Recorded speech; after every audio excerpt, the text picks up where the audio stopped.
Chapter 3 The Black Spot About noon I stopped at the captain's door with some cooling drinks and medicines. He was lying very much as we had left him, only a little higher, and he seemed both weak and excited. "Jim," he said, "you're the only one here that's worth anything, and you know I've been always good to you. Never a month but I've given you a silver fourpenny for yourself. And now, you see, mate, I'm pretty low and deserted by all. And Jim, you'll bring me one noggin of rum now, won't you, matey?" "The doctor—" I began. But he broke in cursing the doctor in a feeble voice, but heartily. "Doctors is all swabs," he said. "And that doctor there, why, what do he know about seafaring men? I've been in places hot as pitch, and mates dropping round with Yellow Jack, in the blessed land a heaving like the sea with earthquakes. What do the doctor know of lands like that? And I lived on rum, I tell you. It's been meat and drink, and man and wife, to me. And if I'm not to have my rum now, I'm a poor old hulk on a lee shore. My blood'll be on you, Jim, and that doctor swab."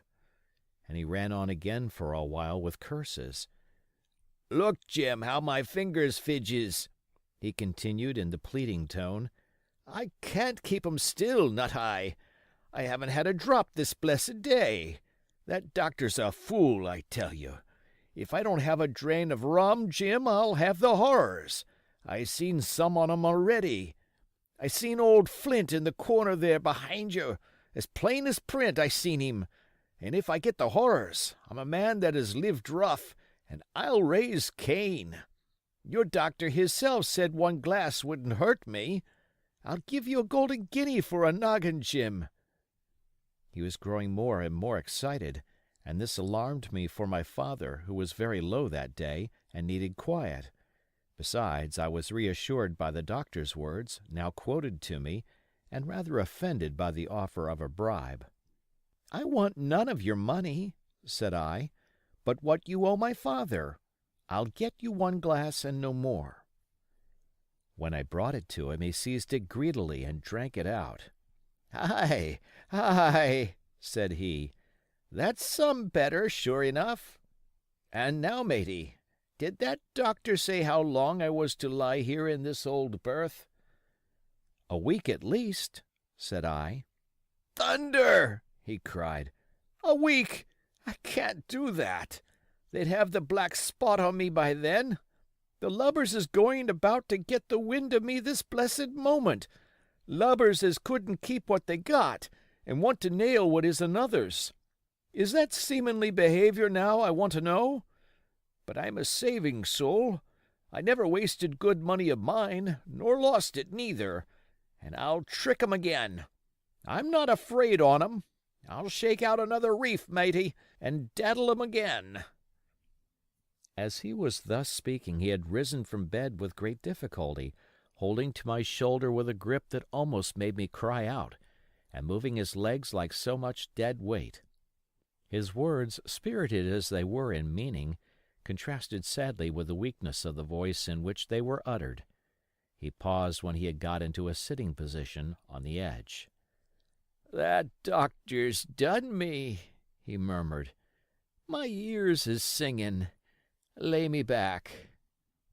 Before I could do much to help him, he had fallen back again to his former place, where he lay for a while silent.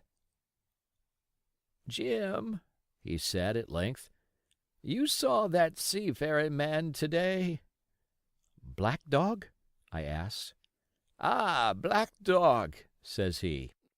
"He's a bad 'un, but there's worse that put him on. Now, if I can't get away nohow, and they tip me the black spot, mind you, it's my old sea chest they're after. You get on a horse. You can, can't you? Well, then, you get on a horse and go to—yes, I will—to that eternal Dr. Swab and tell him to pipe all hands, magistrates and sich, and he'll lay 'em aboard at the Admiral Benbow. All old Flint's crew, man and boy, all on 'em that's left. I was first mate, I was, old Flint's first mate, and I'm the only one as knows the place. He gave it me at Savannah, when he lay a-dyin', like as if I was to now, ye see.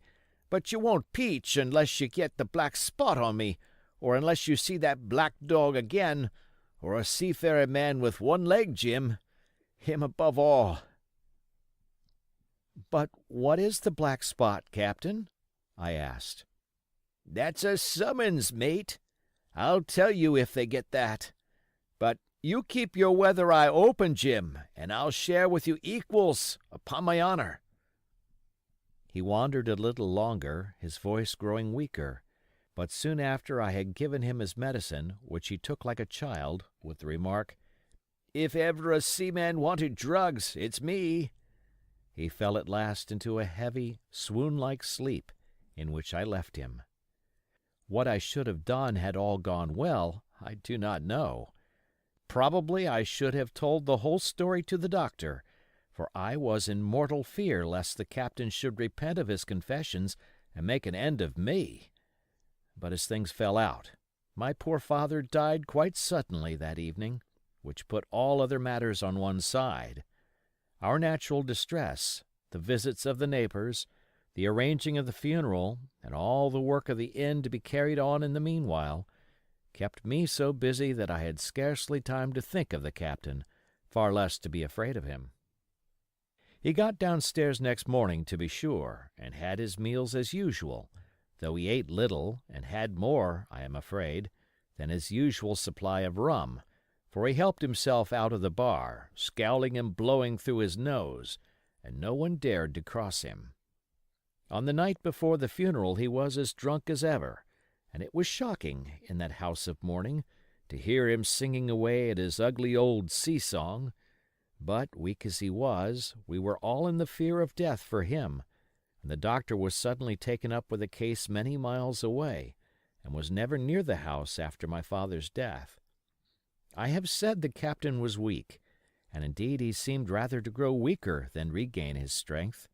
He clambered up and down stairs, and went from the parlor to the bar and back again, and sometimes put his nose out of doors to smell the sea, holding on to the walls as he went, for support, and breathing hard and fast like a man on a steep mountain. He never particularly addressed me, and it is my belief he had as good as forgotten his confidences, but his temper was more flighty, and, allowing for his bodily weakness, more violent than ever. He had an alarming way now when he was drunk of drawing his cutlass and laying it bare before him on the table. But with all that, he minded people less, and seemed shut up in his own thoughts and rather wandering.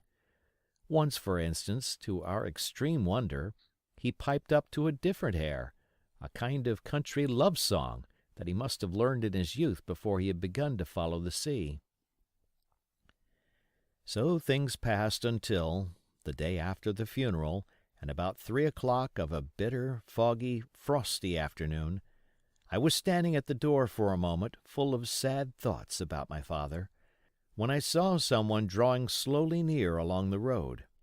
He was plainly blind, for he tapped before him with a stick, and wore a great green shade over his eyes and nose, and he was hunched, as if with age or weakness, and wore a huge old tattered sea-cloak with a hood, that made him appear positively deformed. I never saw in my life a more dreadful-looking figure. He stopped a little from the inn, and raising his voice in an odd sing-song, addressed the air in front of him.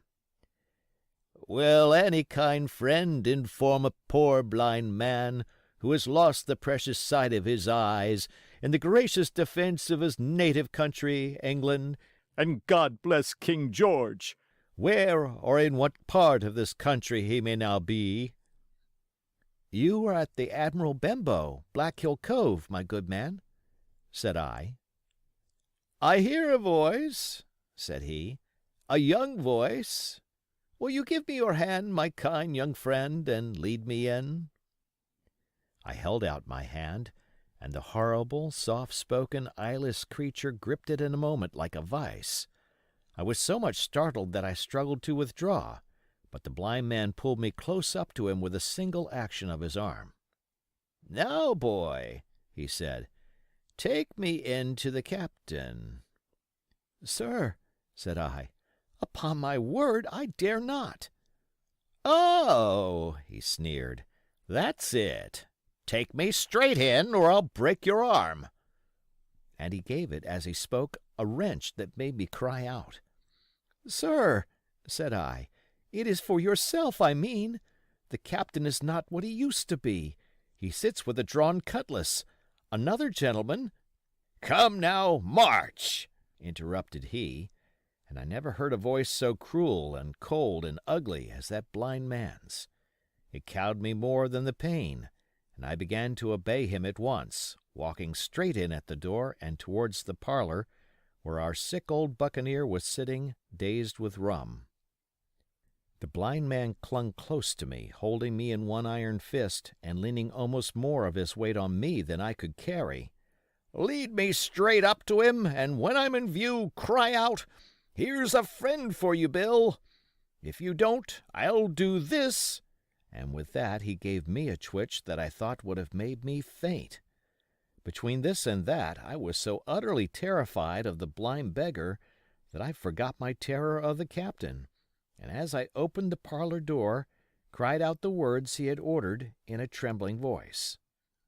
The poor captain raised his eyes, and at one look the rum went out of him and left him staring sober. The expression of his face was not so much of terror as of mortal sickness. He made a movement to rise, but I do not believe he had enough force left in his body. "Now, Bill, sit where you are," said the beggar. "If I can't see, I can hear a finger stirring. Business is business. Hold out your left hand. Boy, take his left hand by the wrist and bring it near to my right." We both obeyed him to the letter, and I saw him pass something from the hollow of the hand that held his stick into the palm of the captain's, which closed upon it instantly. "And now that's done," said the blind man, and at the words he suddenly left hold of me and, with incredible accuracy and nimbleness, skipped out of the parlor and into the road, where, as I stood motionless, I could hear his stick go tap tap tapping into the distance. It was some time before either I or the captain seemed to gather our senses, but at length, and about at the same moment, I released his wrist, which I was still holding, and he drew in his hand and looked sharply into the palm. "10 o'clock!" he cried. "6 hours! We'll do them yet!" And he sprang to his feet. Even as he did so he reeled, put his hand to his throat, stood swaying for a moment, and then, with a peculiar sound, fell from his whole height face foremost to the floor. I ran to him at once, calling to my mother, but haste was all in vain. The captain had been struck dead by thundering apoplexy. It is a curious thing to understand, for I had certainly never liked the man, though of late I had begun to pity him, but as soon as I saw that he was dead, I burst into a flood of tears. It was the second death I had known, and the sorrow of the first was still fresh in my heart. End of chapter.